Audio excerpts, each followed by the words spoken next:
এয়ারপোর্টে আগুনের যে ঘটনা, এটা যদি সাবোটাজ হয়, আমি জানি না এটা সাবোটাজ নেই, এটা দুর্ঘটনাও হতে পারে, তবে এটা যদি সাবোটাজ হয়, ওখানে রর কোনো এজেন্টে সেই আগুনটি লাগায়নি। আমারই এক ভাই এই কাজটা করেছেন। এই জন্যে সাংবাদিক ভাই আক্ষেপ করছিলেন, তাদের কথা বলা হচ্ছে না। আমি বলতে চাই সাংবাদিক ভাইদের যে আপনারা বাংলাদেশিদের এই হওয়ার প্রবণতার বিরুদ্ধে কিছু লেখেন, দেশপ্রেম জাগ্রত করার জন্য কিছু লেখেন। আপনারা এইটা চেষ্টা করেন যে ভারতীয় আগ্রাসন, ভারতীয় কালচারাল আগ্রাসন সেটা আমরা কিভাবে বন্ধ করতে পারি। এই মুহূর্তে আমরা পোস্ট হাসিনা যে পিরিয়ডে আছি, আমাদের সামরিক বাহিনী এখন বিভ্রান্ত কিছুটা আমাদেরই কারণে। আমাদের পুলিশ প্রায় নেই। আমাদের সেক্রেটারিয়েটে কে হাসিনার লোক আর কে বাংলাদেশের লোক, এটা বোঝা খুব দুরূহ একটা কাজ হয়ে গেছে।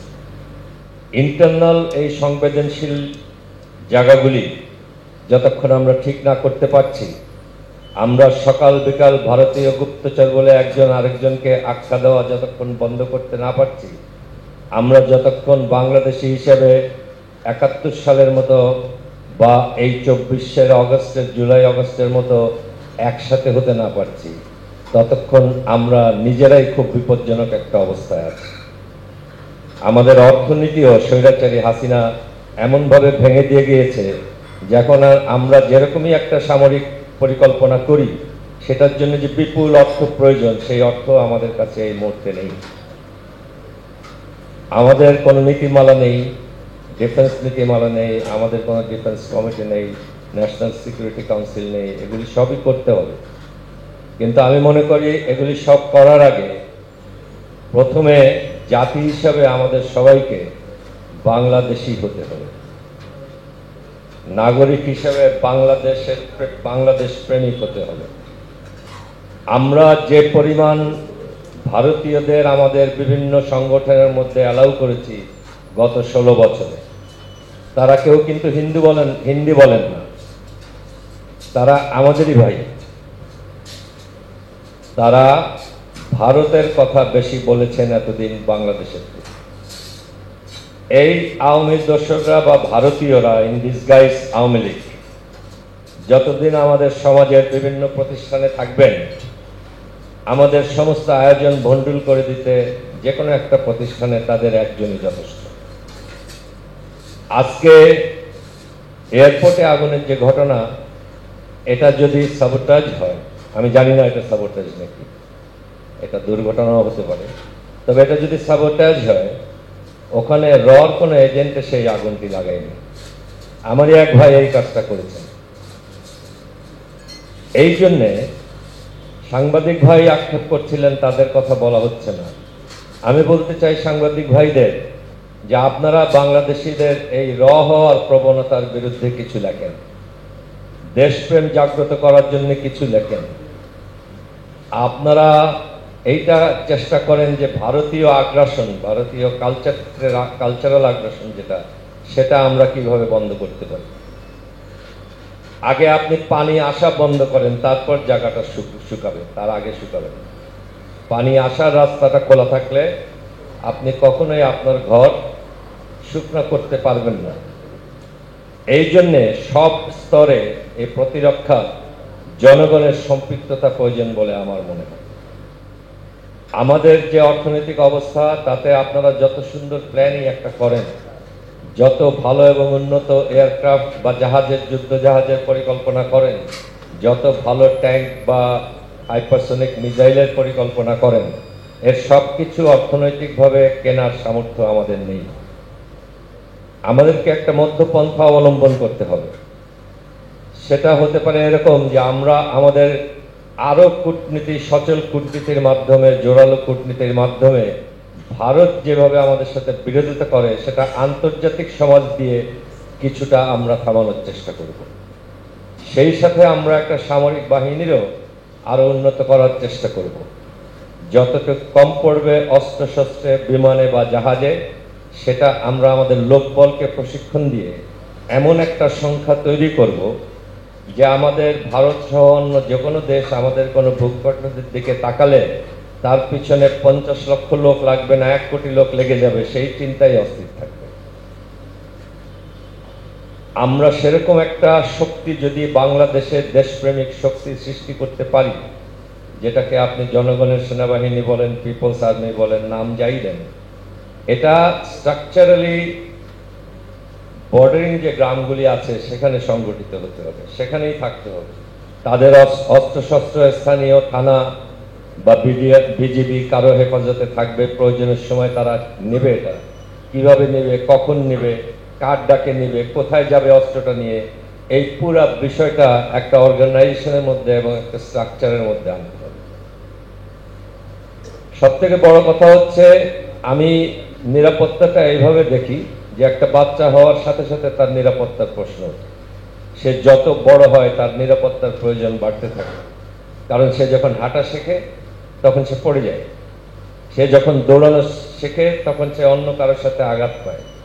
এইভাবে আমাদের দেশটা যত গ্রো করবে, ইকোনমিক্যালি বলেন বা লোক বলের দিকে বলেন, তত আমাদের নিরাপত্তার ঝুঁকি বাড়বে।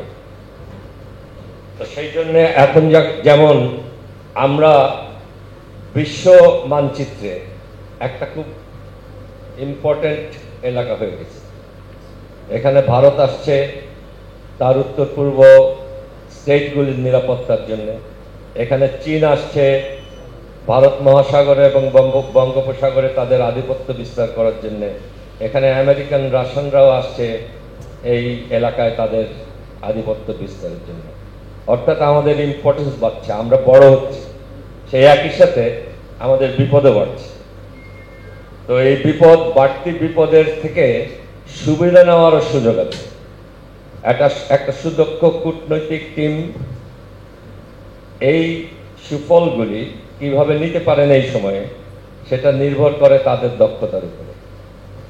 এখন যখন এখানে আমেরিকা আসছে, ভারত আসছে, চীন আসছে, তারা শুধু আমাদের এলাকায় তাদের মতো করে খেলবে, আমাদের মাঠটাকে স্টেডিয়াম হিসেবে ব্যবহার করবে, সেটা না করে ওই স্টেডিয়াম থেকে কত টাকা তাদের থেকে নেওয়া যায়, কত সুবিধা তাদের থেকে নেওয়া যায়, কত বেশি আরো বড় করা যায় আমাদের অর্থনীতিকে, একটা সুদক্ষ কূটনৈতিক টিম থাকলে আমরা সেই চিন্তাগুলি করতে পারি।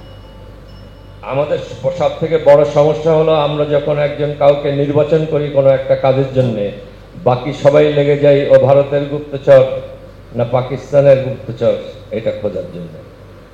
আমাদের মধ্যে হিংসাটা একটু কমাতে হবে, ভালোবাসা বাড়াতে হবে, একজনের সাথে আরেকজনের সখ্যতা বাড়াতে হবে, একের উপরে অন্যকে আস্থা রাখতে হবে। এত বছর হয়ে গেছে আমরা স্বাধীন হয়েছি, আমরা এখনো বাংলাদেশি হতে পারিনি। আমরা হয় রল লোক অথবা আইএসআই লোক, সিআইএও কিছু কিছু আছে। এই যে কতগুলি অ্যাটিচিউড, এই অ্যাটিচিউডগুলি কিছুটা সত্য বটে, বাট পুরাটা সত্য না। এইভাবে যদি আমরা চলতে থাকি, আমরা কখনোই আমাদের দেশটাকে সুসংহত করতে পারবো না। আর সব থেকে বড় কথা হচ্ছে, আমরা যা কিছু করতে চাই সেটা টেকসই করতে হলে জনগণকে সেটার সাথে সম্পৃক্ত করতে হবে।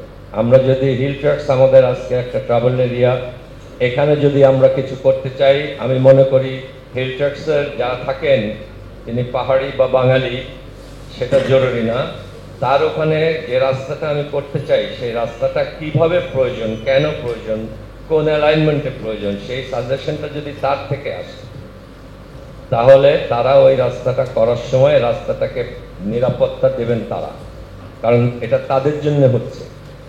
আপনি লোকাল এরিয়ার লোককে যে কোনো কাজে যদি সম্পৃক্ত করতে পারেন, তাহলে সেটা টেকসই হবে এবং সেই এলাকার সমস্ত নিরাপত্তার ব্যবস্থা তারাই করবেন। আপনাকে নিরাপত্তার জন্য, রাষ্ট্রকে নিরাপত্তার জন্য অতিরিক্ত লোকবল বা অর্থ খরচ করতে হবে না। ভারতের একটা কনসার্ন আছে তার উত্তর পূর্ব ভারতের 7টা রাষ্ট্র নিয়ে, যেটাকে আমরা 7 সিস্টার বলি।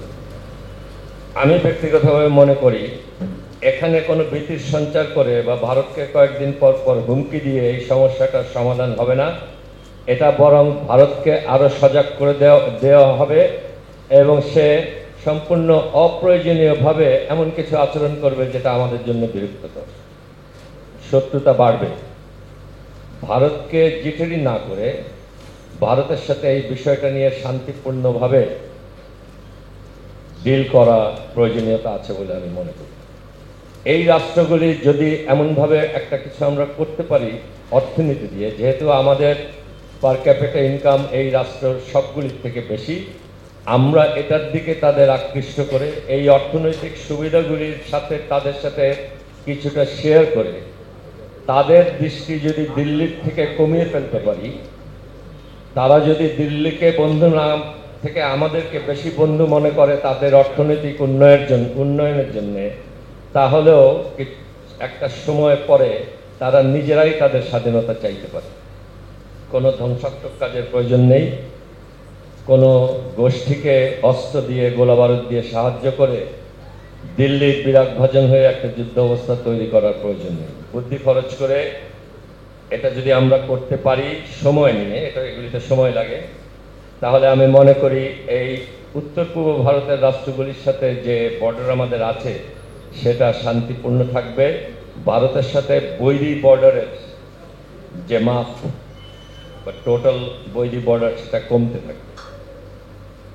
একইভাবে উত্তর পূর্ব ভারতের রাষ্ট্রগুলি যদি আমাদের দিকে এইভাবে অর্থনৈতিক কারণে আকৃষ্ট হয়, পশ্চিমবঙ্গেও একই রকম অবস্থার সৃষ্টি করা যেতে পারে, যেটার জন্য সময় আরও বেশি লাগবে হয়তো। কিন্তু আমরা যদি একটা পরিকল্পনা করে শান্তিপূর্ণভাবে ডিপ্লোমেসির মাধ্যমে এগুলি চেষ্টা করি, অর্থনৈতিকভাবে চেষ্টা করি, আমার ধারণা এটা আজব কাল হোক কোনো কোনো রাষ্ট্রের সাথে সম্ভব হতে পারে। সব থেকে বড় কথা হচ্ছে যে আমাদেরকে ভারতের প্রভাব মুক্ত থাকতে হবে, এবং ভারতের প্রভাব মুক্ত থাকতে হলে সে যখন বলবে আপনি প্লেন কিনতে পারবেন না বা আপনি ট্যাঙ্ক কিনতে পারবেন না, তখন তার এই নির্দেশটা আমরা কেন মানি সেটা বুঝতে হবে। এতদিন মেনে আসছি কেন? মেনে আসছি কারণ আমরা অর্থনৈতিকভাবে দুর্বল। changeTV.press, এক ফোঁটা হলুদ নেই।